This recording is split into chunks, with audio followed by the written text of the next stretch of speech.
So if you let me, I would like to start with the topic of green marketing. Um, if you remember from the first lecture, we have been talking about the evolution of marketing. We have been talking about the product strategy, the selling strategy, then the marketing strategy, or let's say approach, and we finish talking about so-called social marketing approach. Do you remember social marketing approach? Like we are trying. The basic idea was like if we are using the sources from our surrounding for our business, we should give something back. Okay, and that was the basic for social marketing idea. And social marketing, among the other ones, is pretty popular nowadays. And I also told you that social marketing has a bunch of different, let's say, branches or styles. And one of them is called green marketing. So let me introduce the term. I will try to define it. You can find, as usual, lots of definition on the internet, also in the literature. Each author trying to define the topic in his or her words. But we can use like the generic definition, which says that the green marketing is represented by such kind of marketing activities which are aimed at promoting the environmental advantages of a product or service. Okay, so this is the basic idea of green marketing. Like everything you do in marketing, you do with the or with regarding the environment, thinking the environment. And the main goal is here like to enhance consumer awareness. Like you would like to let the consumer know about the nature and environment, and also persuade him or her to opt for more environmental friendly alternatives, or, and this is also a possibility, and you will realize it when we will talk about the so-called greenwashing. So sometimes the green marketing is a strategy just used to gain the competitive advantage. Okay, so sometimes your main let's say aim as a company is just to take the competitive advantage. You don't want to take care about the environment, you just want to take the advantage. So those are the things that defines green marketing. What about the history? Let's have a short look to the 70s. This is connected, I think I already told it during the first lecture. The very beginning of green marketing can be dated to the 70s of last century, mostly due to the oil crisis. I probably told you about the two oil shocks which happened, I'm not sure about the date, like 76 or something. And we as a society has to, let's say, rethink our approach to oil, to the product made from oil, and so on and so on. And suddenly the people started to think more about the environment. Like before the oil crisis, there were no limitation about the car engines and using the oil and so on and so on. And after these shocks, even the countries like the US, they were they were like on the way that they had to put some limitations on car engines and so on and so on. So some people say that the American cars after the 70s are no longer the American cars. But anyway, this is like, we can say that during the 70s something happened, and this movement led to the green marketing as we know it today. Also nowadays there is a visible growing consumer and also business focus on sustainability, environment, and so on and so on. We actually don't know what's the reason for that, because if you look at the planet, at the environment, you can see many improvements. If you consider the state of the environment during the 50s of last century and nowadays, it's unbelievable how we have been able to change our environment into the better shape. Anyway, still the people, especially the young people, they are concerning the environment. They are afraid about our future and so on and so on. We don't know why. There are some research, I do some of them. We are trying to realize what is the reason. We suspect the social media to be the cause, but we are not sure yet. But anyway, there is something in the air, and the marketing just trying to react on the situation and use the situation, okay? Because this is a regular marketing strategy. And what about the significant milestones? Well, there's the situation around the environment and about the ecology led to some legislative, let's say, limits or some issues. And also this applies to marketing reversely. Okay, so you need to produce some kind of products. The production has to have some limits and so on and so on. So this is about the history and evolution of green marketing. Well, now I would like to show you some examples of successful brands using green marketing. But before, I will open the door because the air is becoming worse and worse. So I think it will be better now. Okay, so there are some brands I think you know. Patagonia, this is a brand for the clothes, outdoor clothes, and they are using everything which could be called sustainable and also ethical manufacturing practice. They even offer to you unlimited, lifelong possibility to repair their product. So if you buy, for example, a jacket for Patagonia and you damage it somehow, they can repair it for you. It's not always for free, but they have the people who will repair it. So thanks to this thing, they are trying to advertise their sustainable approach to their product. But on the other hand, if you consider the price of Patagonia's products, sometimes it's skyrocket like crazy. But on the other hand, do you know the brand Canadian Goose? Canadian Goose?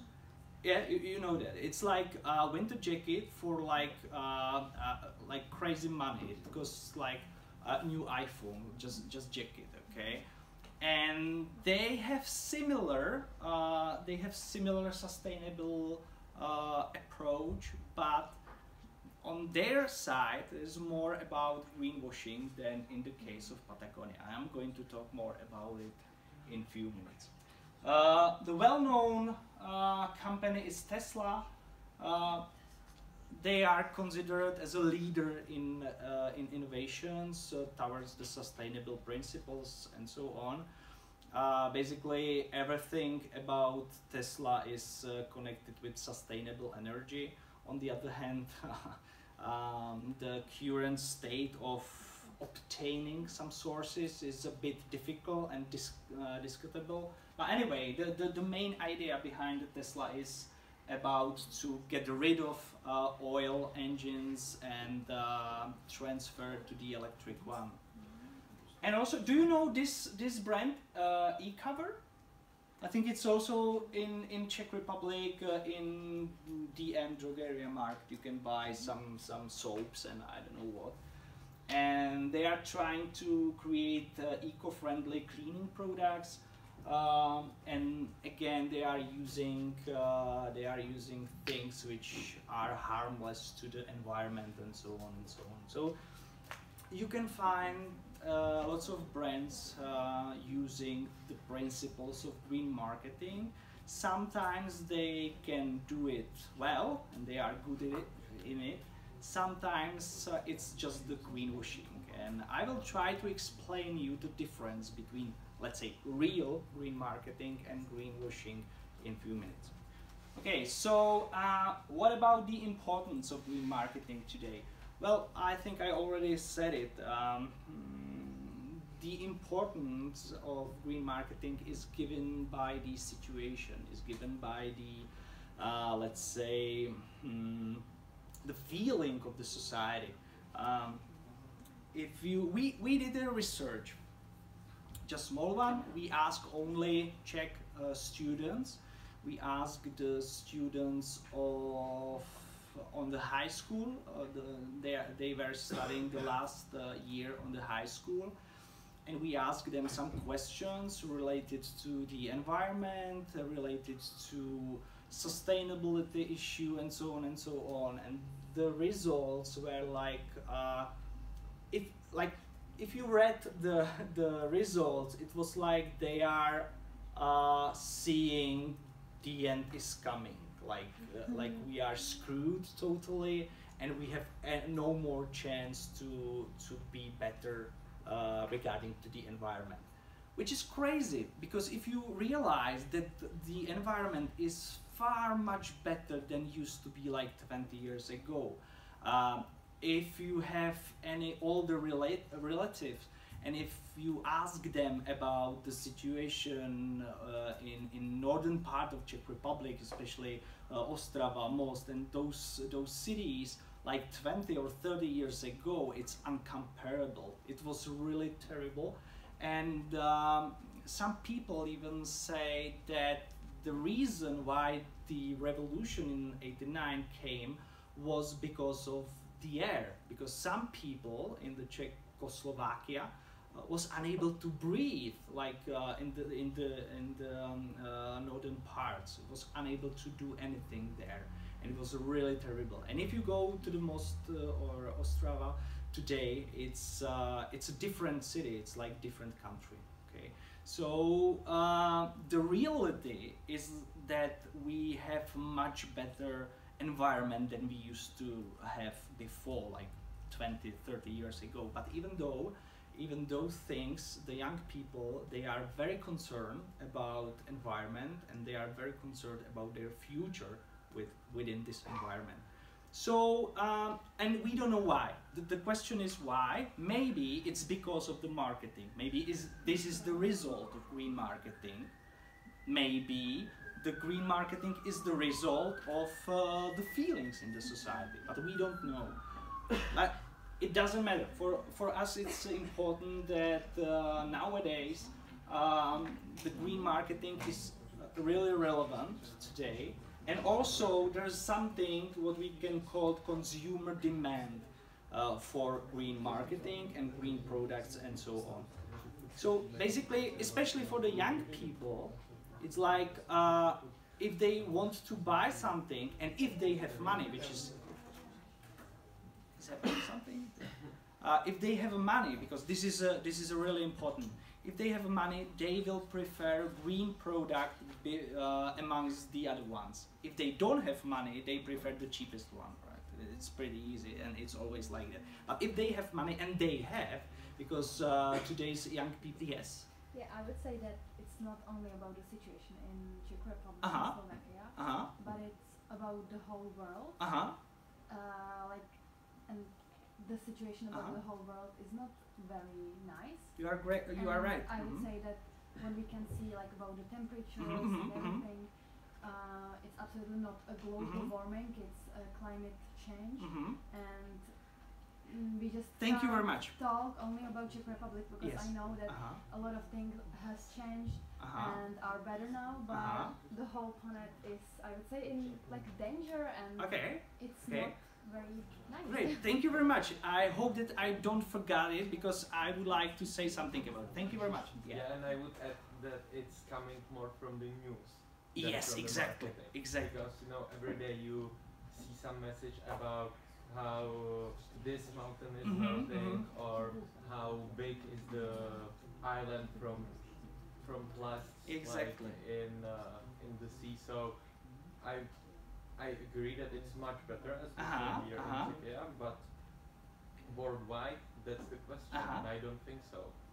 Okay, great, awesome. You are both of you are right, and the thing is, because I'm not judging the situation, I don't understand the situation. I'm not the climatologist. I don't understand the seas. I don't understand the agriculture at all. I tried to have a plant in my home and it died always. So I'm not the one who can say anything about it. But I am interested in this topic from the point of marketing view. And this is really important because both of you says that you, maybe you, and also the young people, they care about the whole world, right? And that's the thing, because like 20 or 30 years ago, we have almost no information about the whole world. And our premise is that we think that through the media, like social media, we know what is happening on the world. And thanks, or maybe due to the social media, we can see some topics which can make an idea that the world is, something is wrong on the world, in the world. But it couldn't be like that, because there is something with what is called agenda settings. And agenda settings is like that someone has to set up the media message. Okay, someone is choosing the topic, someone is choosing what the media will be about, and so on and so on. So, like, basically, we would like to do, like, next year, and maybe you will have a chance to be a part of this research. We would like to try to ask people to participate in a research where the people would have to unsubscribe or just shut off the social media for 3 weeks, which can be deadly for someone, but for those of you or the people who survive, we would like to measure the, let's say, the idea about the world before they leave the social media and after they leave the social media. Because we think, it's like research proposal, we think that the picture of the world is created by social media. And do you have a TikTok? Some of you, do you have a TikTok? What's the Czech TikTok about? What are the main topics on TikTok for us? Memes. I'm sorry? Memes. Okay.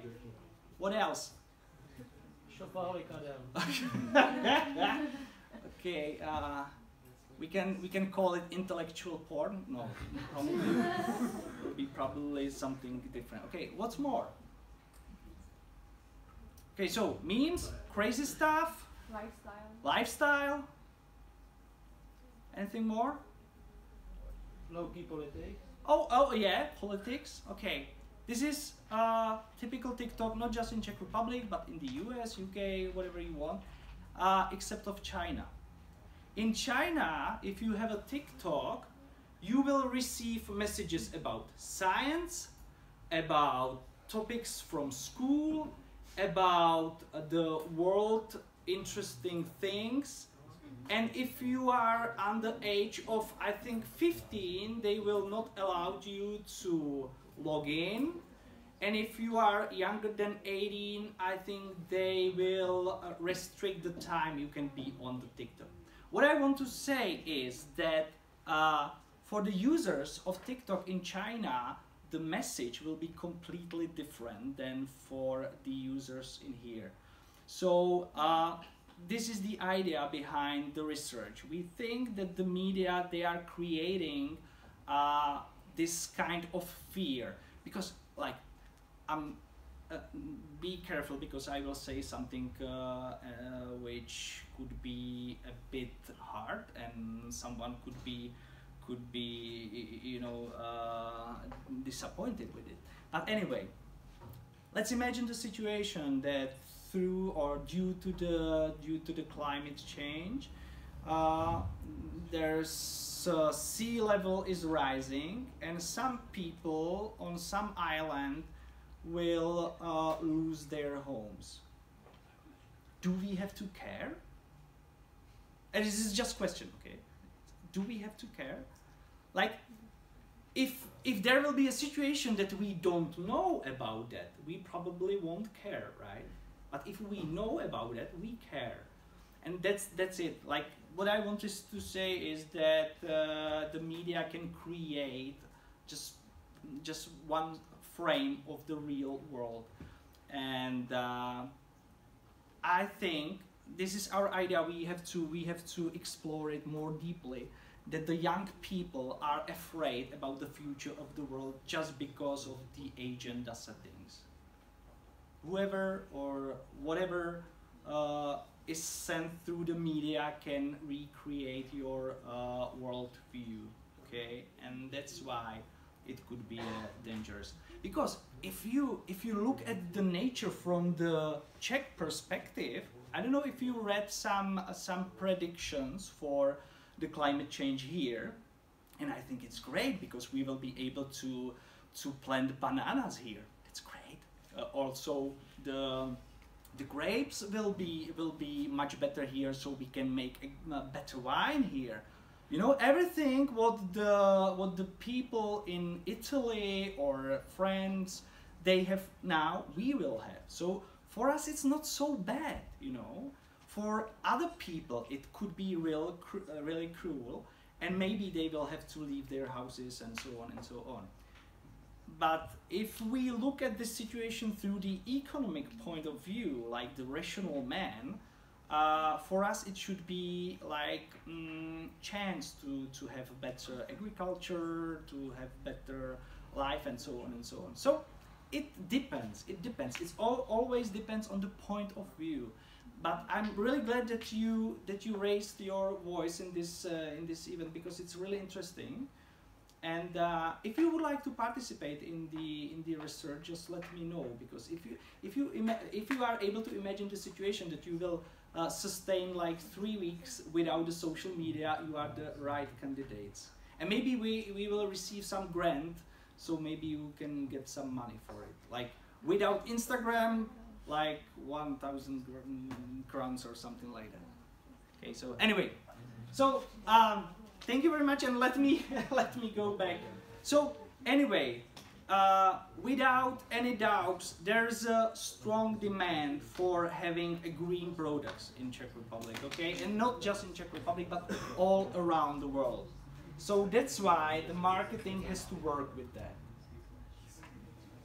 Okay, so what about the principles and strategies of green marketing? So basically the question is how the green marketing can be applied to real marketing, like to real business world. And there are some things we can use, and we can use it like honestly, or we can use some of them just like greenwashing. So if we apply the principles of green marketing onto the 4 P's of green marketing, we can find some ways how to use the greenish approach. So for example, if we think about the product, we can develop products that are really environmental friendly, such as biodegradable, recyclable, or made from sustainable materials. But again, I'm thinking about the saying, like in Czech, I can't remember how is it in Czech, but it's like that the way to hell is full with good ideas, okay, or good intentions. Cesta do pekla dlážděná dobrými úmysly. And the issue here could be like biodegradable things. What does it mean to that something is biodegradable? What does it mean? Do you have any idea? So it's like when we throw it out, it go good with the nature. Okay. But if, great, that's absolutely correct answer. But the thing is the time, because everything on the world is biodegradable, but it depends on the time. Okay. If I will take the plastic bottle, it's also biodegradable, but it looks like just 1,000 years, nothing matter. Like, yeah. And we can, and the bottle became an, I don't know, oil or something like again. So it's like 1,000 years. So it's biodegradable.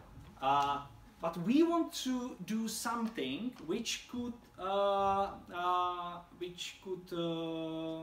change its form much faster than the plastic bottle. So we use some materials that they can, you know, dissolve much faster. But the issue is, here is when those materials dissolve, they change into a microplasts, and those are much worse for the nature and also for us than if we let the regular plastic bottle to dissolve naturally.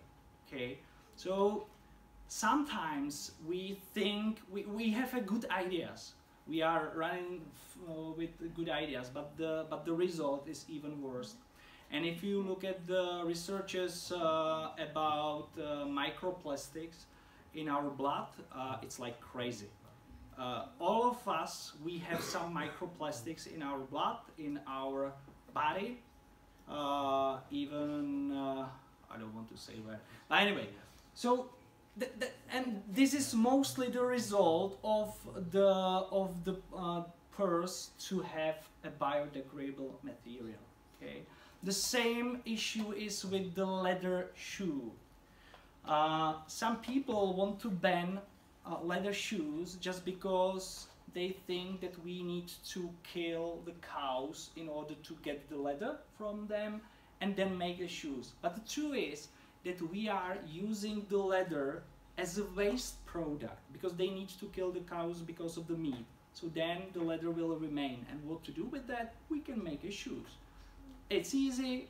We are using the waste, which is green in some way, and everything should be great, but it isn't. And the companies like Nike and Puma, they are pushed to create new materials which are not leather, they are some kind of plastic, which is also biodegradable. And the thing is that they will dissolve in like 5 years if you take it into the compost or something like that.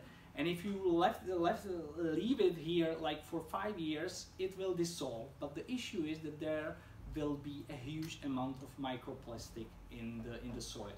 So that's the issue, okay? So sometimes we are trying to do our best, but we are creating even much worse problem, much hard to solve problem than before, okay? So that's the product, and it's really, well, one ecologist says that if you want to have a green product, you should have to have no product at all. Then it's green, and then it has no impact on the nature.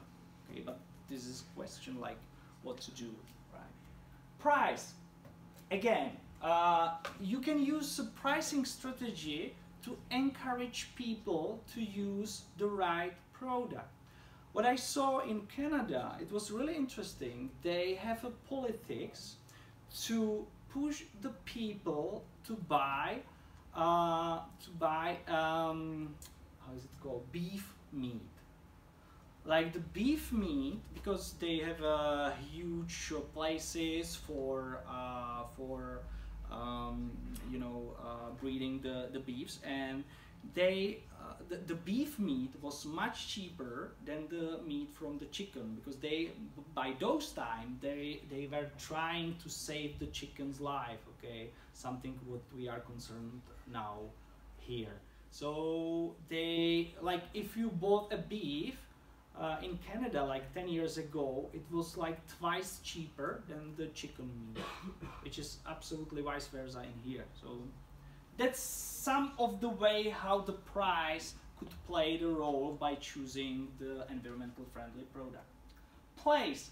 Well, this is interesting, because if you have a chance to plant something on the place where it's eaten or consumed, it's great. If you are able to prepare such a product that can be consumed in the place where it used to be, or it has to be planted, it's great. But again, like if you go to the mall and you would like to buy Czech apples and the apples from Spain, the Czech will be more expensive than those from Spain, and it's really interesting how it's possible. And it's mostly about the you know, some kind of the nature, maybe it's a kind of the agriculture system, and so on and so on. So again, money talks. If the apples from Spain will be cheaper than the apples from Czech Republic, people will buy, the majority of people will buy the cheapest one. Okay, so again, it's a good idea to have things from the place where I live. That's awesome, but again, money talks. And the last one, promotion or marketing communication. Well, again, you can promote those products which are greener or more sustainable, and so on and so on, and you can see it. But again, lots of companies use this kind of marketing communication to just greenwashing. Okay, they are using specific words like sustainable, green, and I don't know which one, and as a result, they just confusing the consumer, and he or she then doesn't really know if it's really green or not. Some of you has participated in the research of student of mine about the ecological branding. Do you remember? I saw the results, and it's really interesting because the results are twofold. Like one result or one interesting thing is that men were much better in deciding what price the product should have, because they don't usually buy sanitary products, right? So if they were thinking about the price, they really consider the brands or the eco brands. And from those results, it's clear that if there is a more eco-friendly, I don't know, green, whatever brand on the product, then the people are more willing to pay for the product. Like nothing new, like we could expect that, and we were expected that. But anyway, it's interesting that even in your place, in your position, you are, the majority of you who participate in the research, you were able to pay more for the product just because of the eco branding on it, which is really interesting. And also you get confused with some of the brands, because some of the brands looked like to be green, but in reality they meant that the product contains plastic. I don't know if you know the brand. It's like the turtle in the sea, and it means that the product contains plastic. And majority of you again were thinking that means that it's an eco product. Okay, so it's really interesting, and I hope that I will have all the results so I can present it for you. Anyway, What about the production? I think I already talked about that. Eco-friendly materials, yeah, the idea is great, but it depends on what kind of material you are going to use, and so on and so on. Also, if you are thinking about eco-friendly materials, you should think about energy efficiency, like the issue with the plastic bottle and the glass bottle. The difference between those two is with the energy efficiency. If you are creating this one, you need like 10 times less energy than if you are creating the glass one. Because for creating the glass bottle, you need a lot of heat, and also during the process, because you can reuse the glass bottle. And the process of reusing the glass bottle is very energy inefficient, because you need to pick up the bottles, you need to clean them, they are washing them like 3 times with some kind of detergent, then with clean water, and then again, and so on and so on, and then they can reuse it. And do you have any idea how many times can you reuse the glass bottle? 7 times? 6 times. 6 times? Any other idea? 3 times is the maximum. 3 times, and it's on their best, because they are sometimes broke during the process of cleaning or during the travel, and so on and so on. So you can use approximately, you can use the glass bottle only 3 times, which is not so much, I would say. It's like not enough. And the process of recycling the glass bottles is very energy inefficient. So that's the reason. And now, if we have to think that the money they don't, you can find the money on the tree. So you have to create the money in the economy. And to create money, you need to consume energy again. So that you know, and we are in this circle, and there's no way back or out. So yeah, great. We have to think in energy efficiency, but we have to think twice. Also, the waste reduction, it's also a good idea.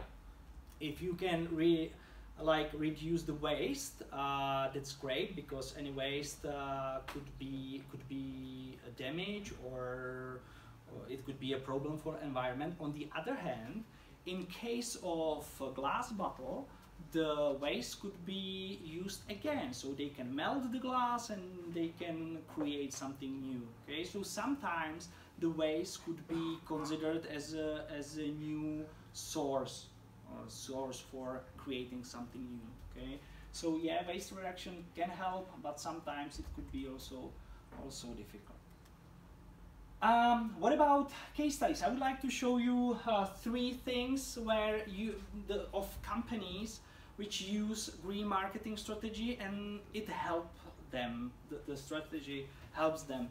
So the first one, IKEA. I think you know that IKEA focuses on sustainable furniture, and what are they doing? They are using the old materials. They remill them, they shred them, remill them, reform them, and they are using them again. So if you have old furniture, they recycle the furniture, and they are able to create a new one from that. Okay, so that's great. And also, thanks to this one, they were able to enhance the brand reputation and also the customer loyalty due to the strong environmental commitment. But again, there is always some but, not but like but, if you know what I mean. And the but is that the creation of new materials from the old furniture is again energy. It's connected with energy consumption and also system or the environment pollution. is there anyone from Jihlava? No.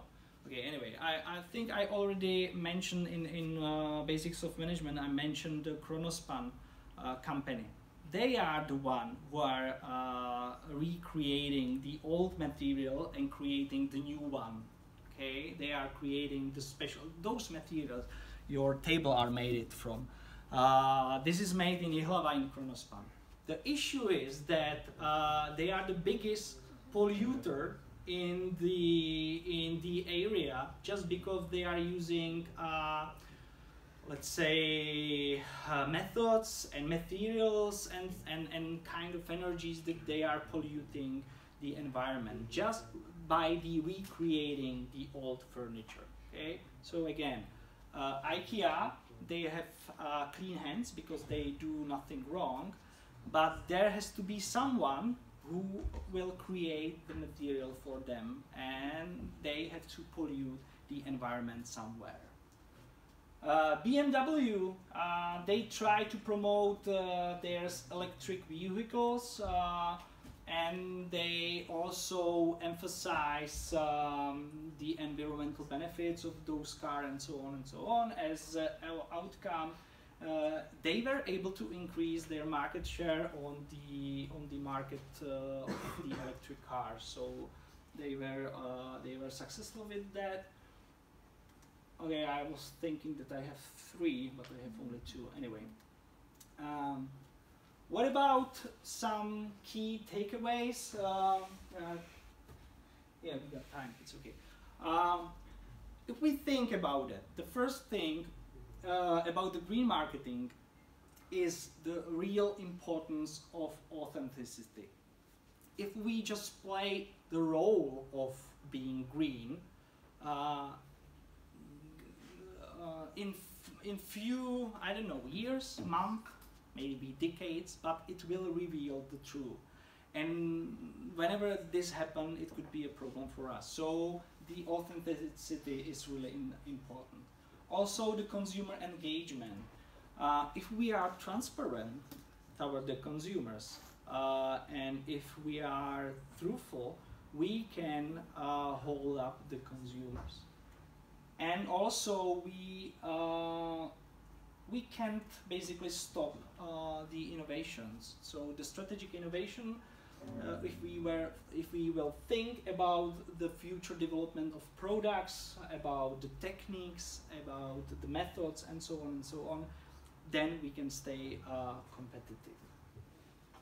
What about challenges and criticism of green marketing? I think I already said a lot about that, but anyway, let's have a look on some of them. The first thing is determined by high costs.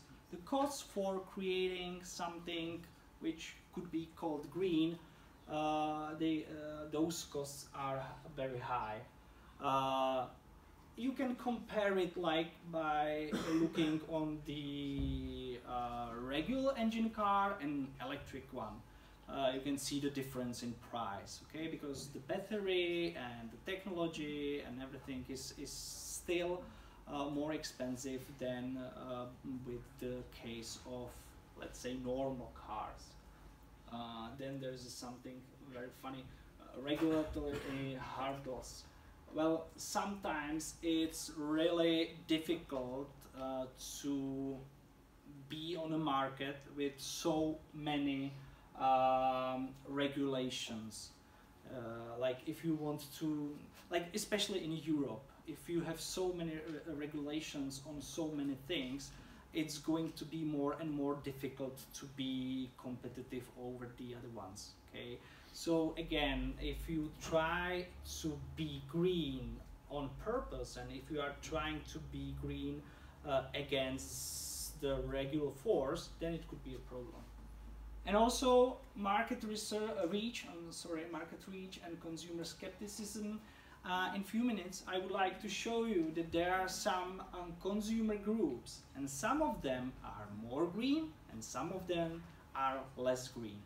And what you have to do is to realize which party you are talking with. Because if you try to communicate the green product to the wrong consumer group, then you have no chance to win. You won't be competitive at all. So yeah. What about the greenwashing? Just try to define it. If we look at the official definition of greenwashing, it says that it's like misleading practices used by companies that they promote environmental efforts which are misleadingly exaggerate or false. They just lying about to being green. And the issue is like the impact of this kind of behavior is negative impact on greenwashing, on consumer trust and brand reputation.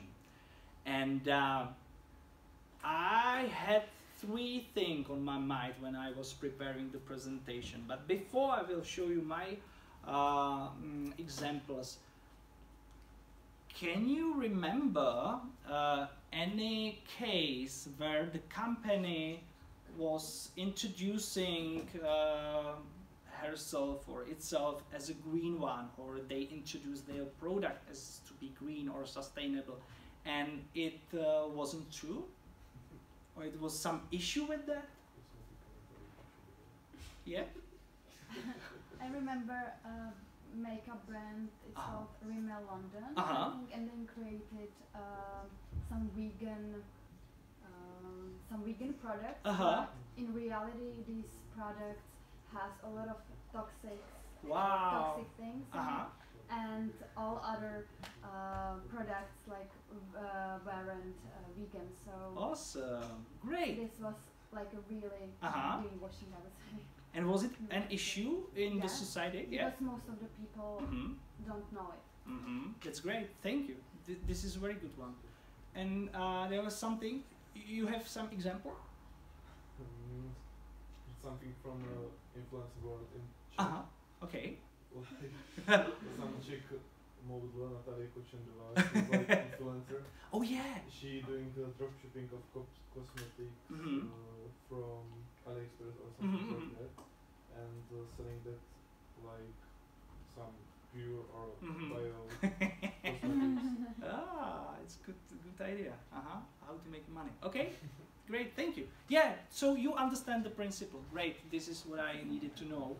And if I show you something what you probably also know is the first one called Dieselgate. I think everyone have heard about Dieselgate. The issue here was like, and that's the thing, like there was such a hard regulation in European Union that was for the car manufacturers was almost unable to meet the criteria.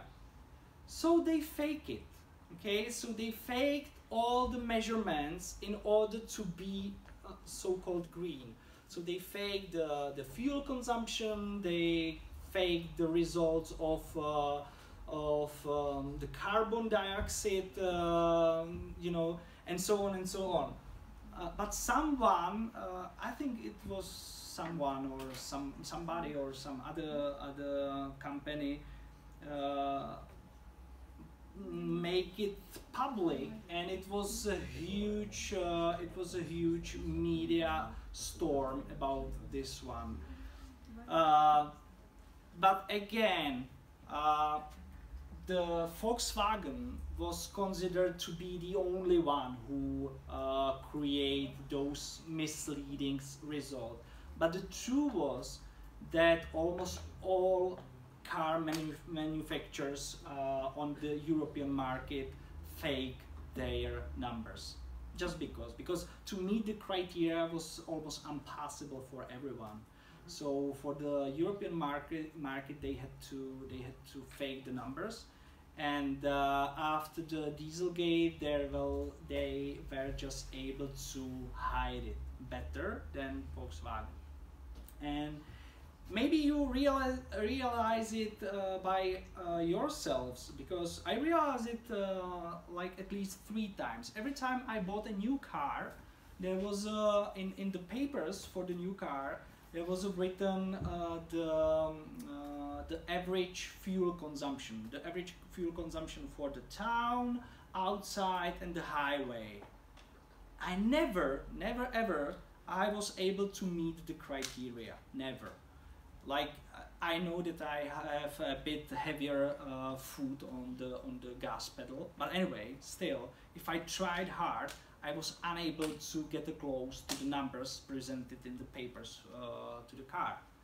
And after some time, I was told that they are making those numbers in laboratory. The cars are not driving in, let's say, regular town or regular road. They do everything in laboratory, and they let the computers to drive the car in order to get those results. Okay, so again, this is something which is normal in the car industry, and they are still trying to persuade us to have better results. And this is also similar for electric cars. I don't know if you drive the electric car, and if you read the description about power consumption, you won't be able to get to those numbers as they present. Just because there could be some difference in the weather outside, maybe it's too cold, too hot, and the battery in the car has to be cooled or has to be warmed up, and so on and so on, and you will consume at least about 25% more energy than usual. So this is a Dieselgate.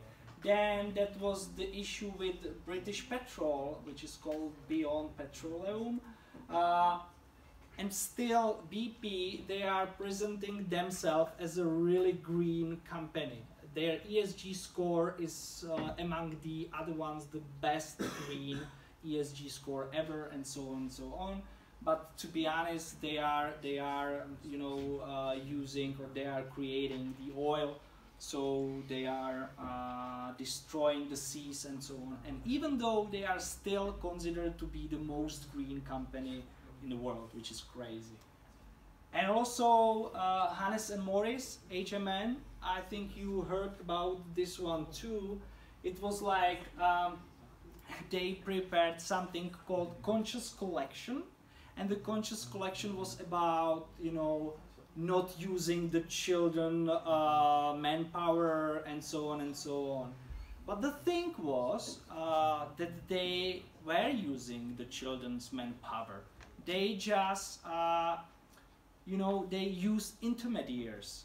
Like one company using the children manpower were creating the clothes for another company which has some certificates. They then sell it to another company with another green certificates, and from them the HM finally bought it.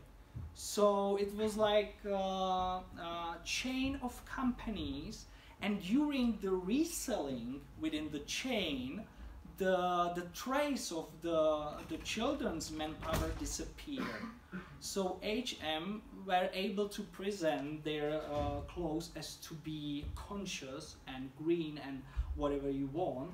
But at the end of the chain, there was a company in Indonesia, and 4 years old children were creating the clothes there, which is great. I remember, it's just not a funny joke, but I remember when my children were younger, when I was changing their clothes at the evening, and it was from HM, I always says, the same old children as you are created this for you, so you can use it and enjoy it. And they were unaware about it for sure. So anyway, this is it. The importance of authenticity and transparency, we already talked about it. If there are any, okay, so I see that you are tired. Can you sustain 5 minutes, 5 more minutes, and then we will do the break. Okay, thank you very much. So we just finished this one.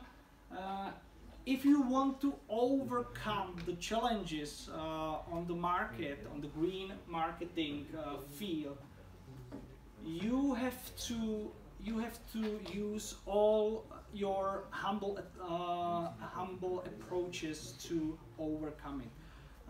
in case that you are just pretending to be green, one day the truth will reveal and it could be a problem. So it means strategic thinking about everything. Like the issue or the example from this institution, you probably heard that we are trying to create the dormitories for the students. Have you ever heard about that? Yeah, the school wants to build their own dormitories, and the building should be sustainable. So at the beginning of the project, the architects and the other guys who are thinking about this building, they are trying to find as much as possible, let's say, green things for this building. So it should has its own reservoir for rainwater, it should have recuperation for the energy, heat and cold, and so on and so on. All these fancy things, including the green something on the wall, some green flowers on the wall, and so on and so on. But what I want to say is that if you want to create something which is really green, you have to think from the beginning. It can't be just like facade or just playing something. And the last one, how green is a consumer? Well, that's the question, because I told you that if you want to do the green marketing, you have to choose the right target group. If you choose the wrong one, you won't be successful.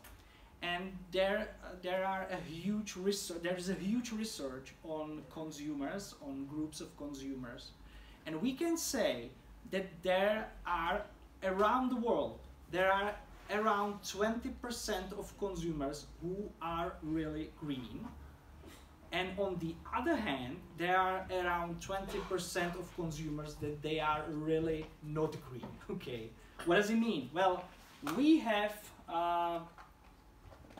something what we can call typology of green consumers, and we can divide the whole market into the, let's say, 5 or 6 groups of consumers, and we can divide those groups according how green are they.